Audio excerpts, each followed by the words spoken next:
Hello guys, good morning all of you. Welcome to grow to success where success is the key of learning. जैसे कि आपको पता है, मैं आपके सामने हमेशा जीएस के क्वेश्चन प्रेजेंट करता हूं। उसमें से हम लोग SSC, railway and others competitive exam के लिए इम्पोर्टेंट जो क्वेश्चन होते हैं वो मैं आपके सामने डिस्कस करता हूं। आज उसी का मैं नेक्स्ट पार्ट लेकर आया हूं, जिसमें हम लोग मोस्ट इम्पॉर्टेंट क्वेश्चन करेंगे जो हमारे लिए बहुत इंपॉर्टेंट होगा। आई होप आपको समझ में आएगी क्वेश्चन एंड आप आंसर देने की कोशिश करेंगे। फर्स्ट क्वेश्चन आपके सामने ये रहा। दयानंद स्वामी दयानंद सरस्वती का मूल नाम क्या था? जो स्वामी दयानंद सरस्वती थे उनका मूल नाम क्या था? मैं आपको हर क्वेश्चन के लिए 20 सेकंड का समय दूंगा। आप आंसर जरूर कमेंट कीजिएगा। बताइएगा इसका आंसर क्या होगा दोस्तों। आपका टाइम स्टार्ट हो चुका है। इसका आंसर बताइएगा क्या होगा, और चैनल को लाइक एंड सब्सक्राइब जरूर कर लीजिएगा दोस्तों, क्योंकि मैं आपके लिए हमेशा ऐसे ऐसे लेके आने वाला हूँ। इसका जो आंसर हो जाएगा वो मूल शंकर हो जाएगा। स्वामी दयानंद सरस्वती का जो मूल नाम था वो मूल शंकर था, अर्थात option number 4 is correct answer. इसी तरह हम लोग अगले क्वेश्चन की तरफ बढ़ेंगे। दूसरा क्वेश्चन आपके सामने ये रहा। पिछड़े वर्गों का उत्थान किसका मुख्य कार्यक्रम था?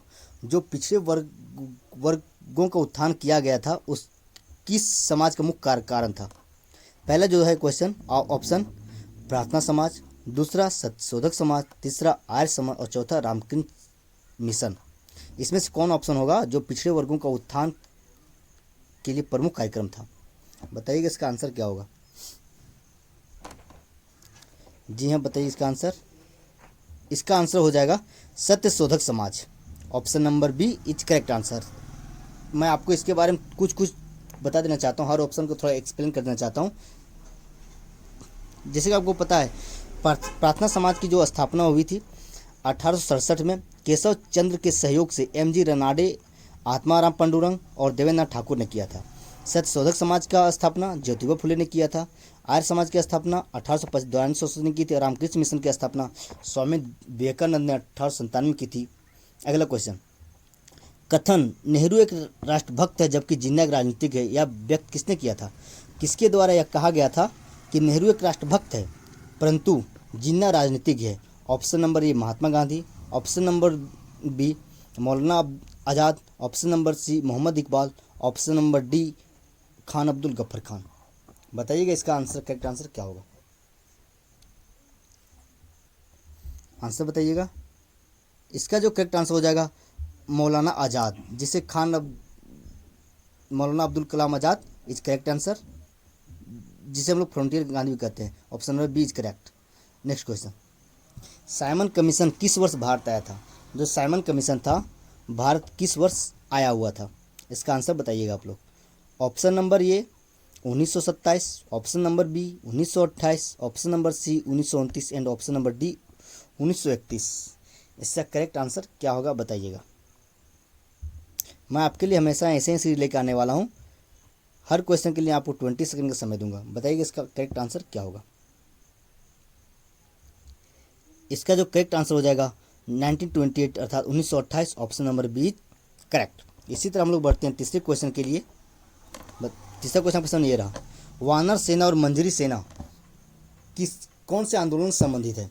पहला जो ऑप्शन है असहयोग आंदोलन से, दूसरा ऑप्शन सविनय अवज्ञा आंदोलन से, तीसरा ऑप्शन खिलाफत आंदोलन से और चौथा ऑप्शन भारत छोड़ो आंदोलन से। मैं आपको हर ऑप्शन के बारे में थोड़ा थोड़ा एक्सप्लेन कर दूंगा, बताइएगा। लेकिन इससे पहले इसका आंसर बताइएगा। इसका आंसर करेक्ट आंसर क्या होगा बताइएगा। इसका आंसर 4 ऑप्शन आपके सामने है। हाँ, करेक्ट आंसर क्या होगा। इसका जो करेक्ट आंसर हो जाएगा भारत छोड़ो आंदोलन। भारत छोड़ो आंदोलन से संबंधित है वानर सेना और मंजरी सेना। कुछ बता देता हूँ फैक्ट। असहयोग आंदोलन जो है 1 नवंबर 1920 को शुरू हुआ था। सविनय अवज्ञा आंदोलन 6 अप्रैल 1930 को हुआ था, जिसे डांडी मार्च के नाम से जाना जाता है। खिलाफत आंदोलन 1919, उसी टाइम जानेवाला बाग हत्याकांड हुई थी। और भारत छोड़ो आंदोलन 8 अगस्त 1942 को शुरू हुई थी। अगला क्वेश्चन, सूर्य ग्रहण में पूर्ण सूर्य ग्रहण की अधिकतम अवधि कितनी होती है? जब सूर्य ग्रहण लगता है तो पूर्ण सूर्य ग्रहण जब होता है वो अधिकतम कितने समय तक रहता है? Option number A 12.5 minute, option number B 7 minute 40 second, option number C 1 घंटा 42 मिनट और ऑप्शन नंबर डी इनमें से कोई नहीं। इसका करेक्ट आंसर बताइएगा क्या हो जाएगा। क्वेश्चन एक बार रिपीट करता हूँ, सूर्य ग्रहण में पूर्ण सूर्य ग्रहण की अधिकतम अवधि कितनी होती है। इसका जो करेक्ट आंसर हो जाएगा 7 मिनट 40 सेकेंड इसका करेक्ट आंसर होगा। आई होप आपको क्वेश्चन अच्छा लगा होगा। अगला क्वेश्चन की तरफ बढ़ते हैं हम लोग। सूर्य दक्षिण गोलार्ध से उत्तरी गोलार्ध की ओर कब आता दिखाई पड़ता है। किस तिथि को सूर्य दक्षिण गोलार्ध से उत्तरी गोलार्ध की ओर आता हुआ दिखाई पड़ता है। ऑप्शन नंबर ए 23 सितंबर, ऑप्शन नंबर बी 21 मार्च, ऑप्शन नंबर सी 21 जून और ऑप्शन नंबर डी 22 दिसंबर। इसका आंसर बताइएगा क्या होगा। करेक्ट आंसर इसका बताइएगा दोस्तों क्या हो जाएगा। ये बताइएगा इसका आंसर क्या होगा। आपके सामने चारों ऑप्शन है, बताइएगा इसका आंसर क्या होगा। इसका जो करेक्ट आंसर हो जाएगा 21 मार्च को सूर्य दक्षिणी गोलार्ध से उत्तरी गोलार्ध की ओर आता हुआ दिखाई पड़ता है। नेक्स्ट क्वेश्चन की तरफ हम लोग आते हैं। सबसे बड़ा गन्ना उत्पादक देश कौन सा है। भारत, ब्राज़ील, इंडोनेशिया या फिर चाइना, चीन। इनमें से कौन ऐसा देश है जो गन्ना से बड़ा उत्पादक है। बताइएगा इसका करेक्ट आंसर क्या होगा। Option number A Bharat, option number B Brazil, option number C Indonesia, option number D चीन। इसका करेक्ट आंसर बताइएगा क्या हो जाएगा। इसका जो करेक्ट आंसर हो जाएगा वो हो जाएगा भारत अर्थात इंडिया। भारत जो है विश्व में सबसे बड़ा गन्ना उत्पादक देश है। अगला क्वेश्चन तरफ बढ़ते हैं। विश्व में सबसे सेब का सबसे बड़ा उत्पादक देश कौन सा है। ऑप्शन ए यूएसए अर्थात United state of America, America, दूसरा जापान, तीसरा फ्रांस और चौथा इटली। मैं क्वेश्चन एक बार और रिपीट कर देना चाहता हूँ आपके सामने। विश्व में सेब का सबसे बड़ा उत्पादक देश कौन सा है। Option A USA, option B Japan, option C France and option D Italy. इसका करेक्ट आंसर बताइएगा क्या होगा। यहाँ बताइए इसका करेक्ट आंसर क्या होगा दोस्तों। इसका जो करेक्ट आंसर हो जाएगा वो इटली। इटली जो है विश्व में सबसे ज़्यादा सेब का उत्पादन करता है। अगला क्वेश्चन की तरफ हम लोग बढ़ते हैं। अगला क्वेश्चन ये रहा, पर्ल हार्बर किस देश का नौसैनिक अड्डा है।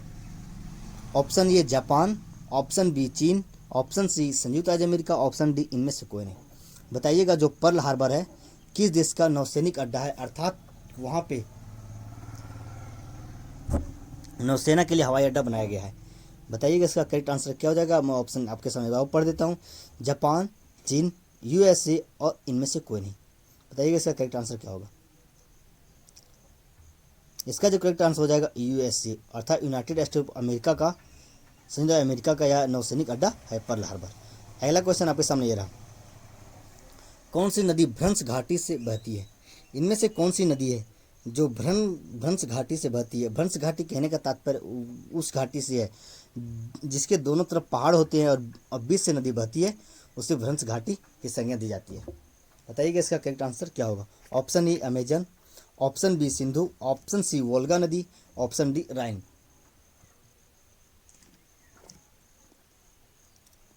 बताइएगा इसका आंसर क्या हो जाएगा। इसका जो करेक्ट आंसर है वो राइन नदी हो जाएगी। राइन नदी जो है भ्रंश घाटी से होकर बहती है, अर्थात उसके दोनों ओर पहाड़ है, बीच से नदी बहती है। अगला क्वेश्चन, मन्नार की खाड़ी भारत को किससे अलग करती है। कौन सा देश है जो मन्नार की खाड़ी को भारत से अलग करती है। पाकिस्तान, लक्षद्वीप, श्रीलंका या फिर बांग्लादेश। इसका करेक्ट आंसर बताइएगा। एक बार और रिपीट कर देना चाहता हूँ क्वेश्चन, मन्नार की खाड़ी भारत को किससे अलग करती है। Option A Pakistan, option B Lakshadweep, option C Sri Lanka and option D Bangladesh. इसका करेक्ट आंसर बताइएगा क्या हो जाएगा। आई होप आपको सेशन अच्छा लगा होगा। बताइएगा इसका आंसर। इसका जो करेक्ट आंसर हो जाएगा श्रीलंका। इसके अतिरिक्त और बता देना चाहता हूँ, पाक स्टेट जो है वो भी भारत और श्रीलंका को अलग करती है। अगला क्वेश्चन, भारत के ताजे पानी की सबसे बड़ी झील कौन सी झील है। बुल्लर झील, सांभर झील, डल झील या फिर चिल्का झील। कौन ऐसा झील है जहाँ ताजे पानी की झील। ऑप्शन ए बुल्लर झील, ऑप्शन बी सांभर झील, ऑप्शन डी चिल्का झील एंड ऑप्शन सी डल झील। आंसर बताइएगा इसका क्या होगा। मैं हर ऑप्शन को थोड़ा थोड़ा एक्सप्लेन करते जाऊंगा। आई होप आपको समझ में आया होगा। बताइएगा इसका आंसर पहले क्या होगा। इसका जो करेक्ट आंसर हो जाएगा वो हो जाएगा बुल्लर झील। भारत की ताजे पानी से बड़ी जो झील है वो कौन सी झील है, बुल्लर झील। परिवार नियोजन का प्रतीक है। परिवार नियोजन का प्रतीक क्या है। पहला पीला त्रिकोण, दूसरा नीला त्रिकोण, तीसरा लाल त्रिकोण और चौथा इनमें से कोई नहीं। बताइएगा इसका करेक्ट आंसर क्या होगा। परिवार नियोजन का प्रतीक क्या है?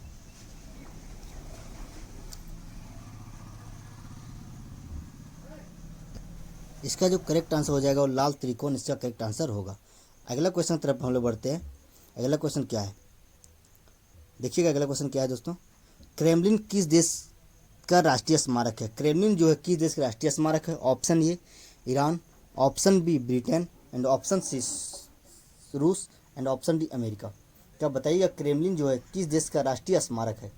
ईरान, ब्रिटेन, रूस या फिर अमेरिका का? इसका आंसर बताइएगा, करेक्ट आंसर क्या होगा? बताइएगा इसका आंसर क्या होगा। इसका जो करेक्ट आंसर हो जाएगा वो हो जाएगा रूस। रूस इसका करेक्ट आंसर होगा, अर्थात option number C is correct.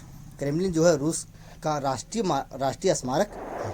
अगला क्वेश्चन की तरफ बढ़ते हैं हम लोग। अगला क्वेश्चन ये रहा, दक्षिण अफ्रीका की मुद्रा क्या है? दक्षिण अफ्रीका की जो मुद्रा है वो क्या है? Option A leva, option B peso, option C rand and option D starling.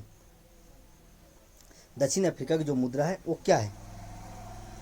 I hope आपको चैनल अच्छा लगा होगा दोस्तों। चैनल को लाइक, शेयर एंड सब्सक्राइब करना जरूर कीजिएगा और इसका आंसर बताइएगा क्या होगा। बताइएगा आंसर। इसका जो करेक्ट आंसर हो जाएगा वो हो जाएगा रैंड। दक्षिण अफ्रीका की मुद्रा जो है उससे रैंड के नाम से जाना जाता है। अगला क्वेश्चन की तरफ हम लोग बढ़ते हैं। यूरिया में नाइट्रोजन किस रूप में होता है? यूरिया में जो होता है नाइट्रोजन वो किस रूप में विद्यमान होता है? Option A ammonium, option B amide, option C nitrite and option D nitrate. बताइए इसका करेक्ट आंसर क्या हो जाएगा। मैं ऑप्शन ए और पढ़ देता हूँ आपके सामने। Ammonia, amide, nitrate and nitrite. इसका बताइए करेक्ट आंसर क्या होगा। इसका जो करेक्ट आंसर हो जाएगा amide. Option B is correct answer. Urea में नाइट्रोजन एमाइड के रूप में उपस्थित होता है। अगला क्वेश्चन, कौन सा असत्य फल है? इनमें से कौन सा फल असत्य फल है? कौन सा फल है जो असत्य है? ऑप्शन ए काजू, ऑप्शन बी सेव, ऑप्शन सी नाशपाती या ऑप्शन डी इनमें से सभी या सभी। बताइए इसका करेक्ट आंसर क्या होगा। मैं क्वेश्चन एक बार और पढ़ देता हूँ आपके सामने। कौन सा असत्य फल है? ऑप्शन ए काजू, ऑप्शन बी सेव, ऑप्शन सी नाशपाती एंड ऑप्शन डी सभी। बताइएगा इसका आंसर क्या होगा। इसका जो करेक्ट आंसर हो जाएगा सभी। काजू, सेव और नाशपाती ये तीनों जो हैं सो असत्य फल की कैटेगरी में आते हैं। अगला क्वेश्चन, धान के प्रसिद्ध खैरा रोग का कारण क्या है? धान में जो खैरा रोग होता है वो किस कारण से होता है? ऑप्शन ए जीवाणु के कारण, ऑप्शन बी फफूंदी के कारण, ऑप्शन सी जस्ता की कमी के कारण एंड ऑप्शन डी विषाणु के कारण। बताइएगा इसका करेक्ट आंसर क्या होगा। यह बताइएगा दोस्तों, आपके पास 20 सेकंड का समय है। बताइएगा इसका करेक्ट आंसर क्या हो जाएगा।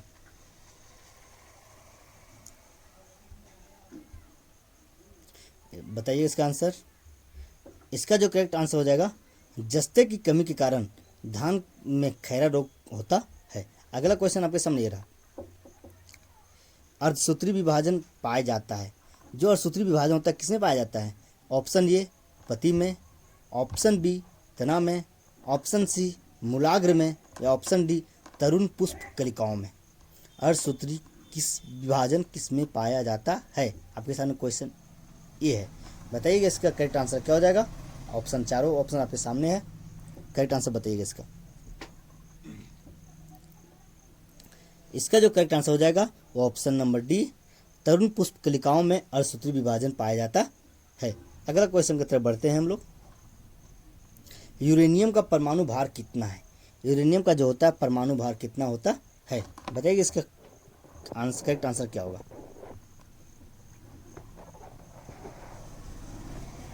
एक बात और बता देना चाहता हूँ, अधिकांश देशों में जो विद्युत उत्पादन होता है वो यूरेनियम के द्वारा ही होता है और यूरेनियम का जो अपग्रेडेड वर्जन है वो थोरियम है, जो केरल में पाया जाता है, मोना बालू में पाया जाता है। अगला इसका आंसर बताइएगा। इसका जो करेक्ट आंसर हो जाएगा 238 अर्थात 238। यूरेनियम का परमाणु भार जो है वो 238 है। अगला क्वेश्चन बताइएगा क्या होगा। साधारण नमक का रासायनिक नाम क्या है? हम लोग जो साधारण नमक प्रयोग करते हैं उसका रासायनिक नाम क्या है? Option A potassium chloride, option B sodium chloride, option C calcium chloride and option D sodium hyposulphate. बताइएगा इसका करेक्ट आंसर क्या होगा। हम लोग जो साधारण नमक प्रयोग करते हैं उसका रासायनिक नाम क्या है, मैं इसका सूत्र भी बता दूंगा क्या होता है सो। तो बताइएगा इसका आंसर क्या होगा। इसका जो करेक्ट आंसर हो जाएगा वो हो जाएगा सोडियम क्लोराइड, जिसे हम लोग NaCl के द्वारा डिनोट करते हैं। सोडियम और क्लोराइड से मिलकर बनता है सोडियम क्लोराइड। अगला क्वेश्चन, दक्षिण भारत का सबसे बड़ा नदी बेसिन कौन सा है। इनमें से कौन सा बेसिन है जो दक्षिण भारत से बड़ा नदी बेसिन है। Option A Narmada basin, option B Godavari basin and option C Krishna basin, option D Kaveri basin. इसका करेक्ट आंसर बताइएगा आप लोग क्या होगा। यहाँ बताइएगा दोस्तों, मैं क्वेश्चन एक बार और रिपीट कर देना चाहता हूँ आपके सामने। दक्षिण भारत का सबसे बड़ा नदी बेसिन कौन सा है, बताइएगा इसका करेक्ट आंसर क्या होगा। इसका जो करेक्ट आंसर है वो हो जाएगा गोदावरी बेसिन। गोदावरी बेसिन जो है दक्षिण भारत का सबसे बड़ा नदी बेसिन है। अगला क्वेश्चन आपके सामने ये रहा, भारत का सबसे बड़ा ज्वार नदमुख किस नदी के मुहाने पर है। ऑप्शन ए हुगली नदी, ऑप्शन बी भागीरथी नदी, ऑप्शन सी गोदावरी नदी एंड ऑप्शन डी कृष्णा नदी। क्वेश्चन एक बार और रिपीट कर देता हूँ, भारत का सबसे बड़ा ज्वार नदमुख किस नदी के मुहाने पर स्थित है। आपके पास मात्र 20 सेकंड का समय है, बताइएगा इसका आंसर क्या होगा। बताइएगा इसका आंसर क्या होगा दोस्तों, बताइएगा आंसर। इसका जो करेक्ट आंसर हो जाएगा हुगली नदी, जो कि पश्चिम बंगाल में है। अगला क्वेश्चन आपके सामने ये रहा, सिडनी किस नदी के किनारे है। सिडनी जो है किस नदी के किनारे स्थित है। ऑप्शन ए मयानी नदी, ऑप्शन बी पोटोमैक नदी, ऑप्शन सी डार्लिंग नदी एंड ऑप्शन डी रावी नदी। इसका करेक्ट आंसर बताइएगा। क्वेश्चन एक बार और रिपीट कर देता हूँ, सिडनी किस नदी के किनारे स्थित है। मयानी नदी, पोटोमैक नदी, डार्लिंग या फिर रावी। इसका करेक्ट आंसर बताइएगा।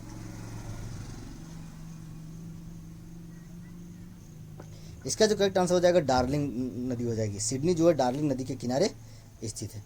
अगला क्वेश्चन आपके सामने ये रहा, नेपोलियन बोनापार्ट फ्रांस का सम्राट कब बना।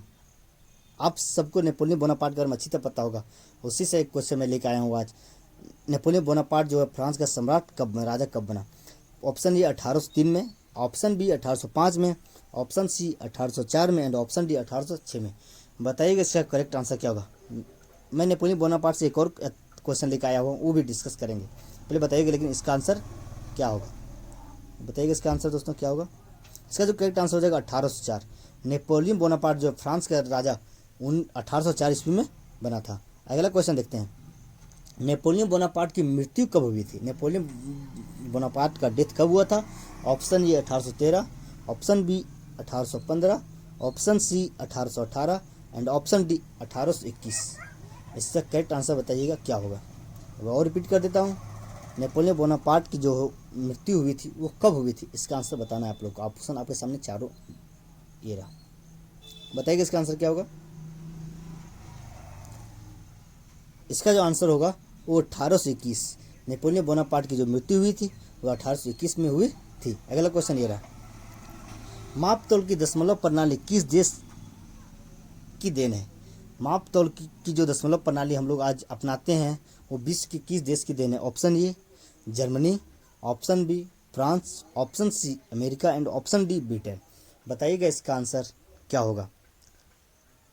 एक बार और पढ़ देता हूँ क्वेश्चन, माप तौल की दशमलव प्रणाली विश्व के किस देश की देन है। बताइएगा इसका करेक्ट आंसर क्या होगा। इसका जो आंसर हो जाएगा फ्रांस करेक्ट आंसर होगा, अर्थात ऑप्शन नंबर बी करेक्ट।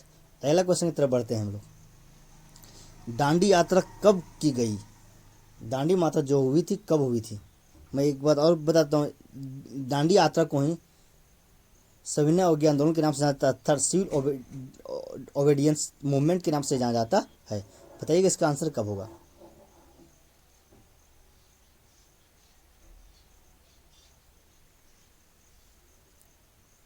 बताइएगा दोस्तों इसका करेक्ट आंसर क्या होगा। इसका आंसर, इसका जो आंसर हो जाएगा 1930, 6 अप्रैल 1930 को यात्रा किए थे गांधी जी। अगला क्वेश्चन, लाल बाल पाल त्रिगुट का कौन व्यक्ति भारतीय राष्ट्रीय कांग्रेस का अध्यक्ष हुआ था? इनमें से कौन सा व्यक्ति था जो कांग्रेस का अध्यक्ष बना था? एक बार और बता देता हूँ। लाल से होता है लाला लाजपत राय, बाल से होता है बाल गंगाधर तिलक और पाल से होता है बिपिन चंद्र पाल। इसे बताइएगा, इसमें से कौन जो थे त्रिगुट में से, लाल बाल पाल में से, जो भारतीय राष्ट्रीय कांग्रेस के अध्यक्ष हुए थे? बताइए इसका करेक्ट आंसर हो जाएगा। इसका जो करेक्ट आंसर हो जाएगा वो हो जाएगा लाल लाजपत राय, जो थे भारतीय राष्ट्रीय कांग्रेस के अध्यक्ष थे। उम्मीद करता हूँ आपको सेशन अच्छा लगा होगा दोस्तों। चैनल को लाइक एंड सब्सक्राइब जरूर कर लीजिएगा। इसी तरह हम आप